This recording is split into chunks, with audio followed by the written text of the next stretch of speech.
Curing the mind's chaos with unobstructed light. A 21-day path to inner peace.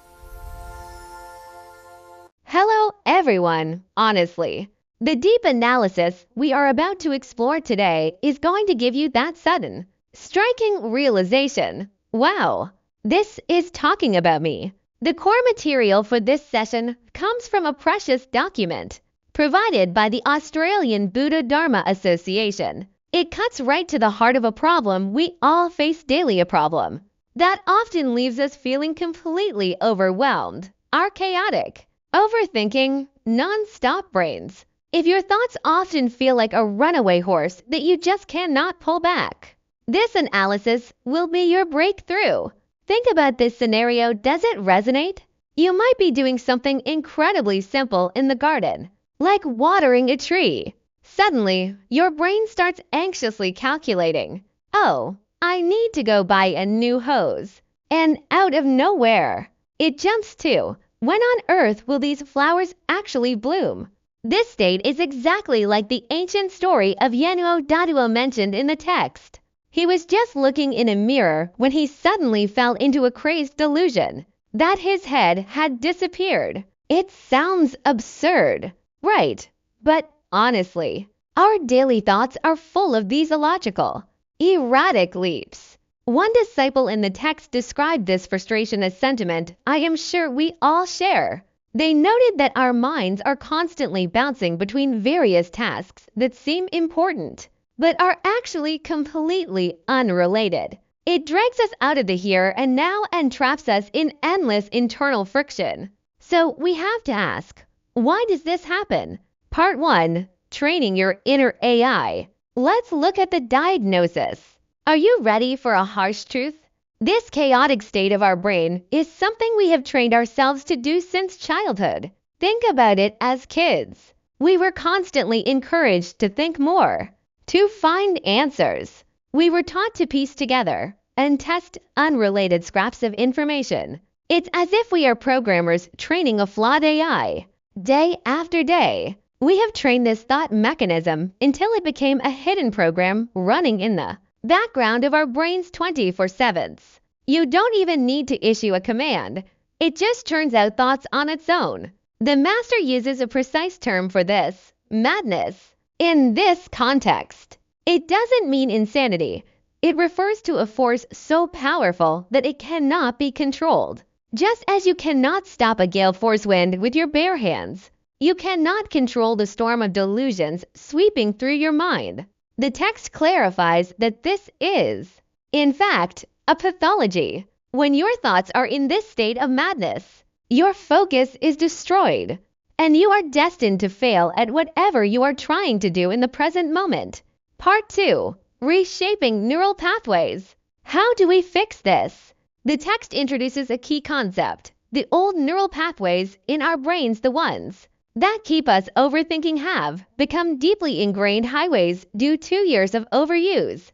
To change, we must build new tracks and, crucially, refuse to walk the old ones. If you stop traveling that old highway, those destructive pathways will eventually wither away. But here is the catch, the ultimate dilemma mentioned in the text. Our own strength is too weak. We cannot fight that gale-force wind inside our heads alone. Can we rely on others? The text is sharp.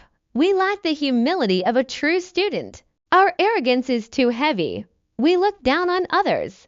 So we cannot rely on them either.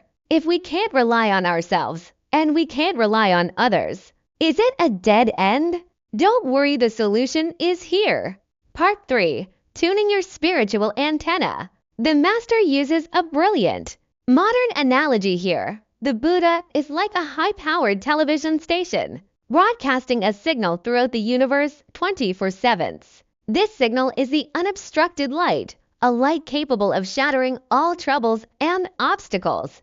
However, the catch is, no matter how strong the signal is, if your antenna isn't aligned or your TV isn't turned on, you will receive nothing. You must make the active choice. If your spiritual antenna is always tuned to the channels of distractions and pleasures, you will always remain in chaos. You must stop surfing channels Fix your antenna and dedicate a direct line to the only frequency that can save you. Part 4. The essential practice of unobstructed light. First, change your cognition. Stop thinking that overthinking is normal. The text emphasizes that it is a disease, and the antidote is the unobstructed light of Amitabha Buddha. It has the power to dissolve all mental obstacles. What is the practical technique? When the wind of delusion starts to blow, do not fight it. Do not try to suppress it. Simply, in your heart, gently petition for this light to fill your body and mind. The text uses a great example. What if you are furious thinking about who stole your banana? First, realize that the obsession with the banana is the disease. Then, shine the unobstructed light on the situation. Your perspective will flip. Instead of seeing the thief as an enemy, you might thank them for helping you realize your obsession, and start seeing everyone around you as future Buddhas. That is the power of light. It transforms your entire framework of reality. Part 5. Winning the tug of war. This is the coolest part. The master quantifies the practice. Your accumulated bad habits and karma? Let's value that at 100. The power of the Buddha's light. Also 100. They cancel each other out perfectly. So what decides the victory? You. If you contribute even a tiny bit, let's say 1% of awareness, the total becomes 101. 101 greater than 100. That small step is enough to win the war. And the best part?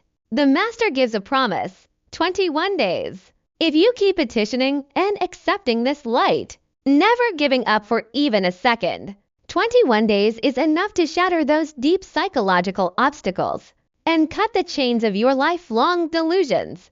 Conclusion. As we wrap up this deep dive, I want to ask you, where is your spiritual antenna tuned right now?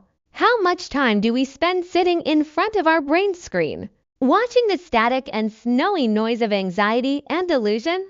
Remember, you have a choice.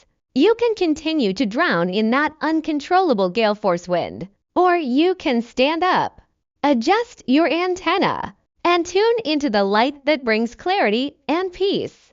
The power has always been in your hands. I hope these ancient insights help you reclaim your mind.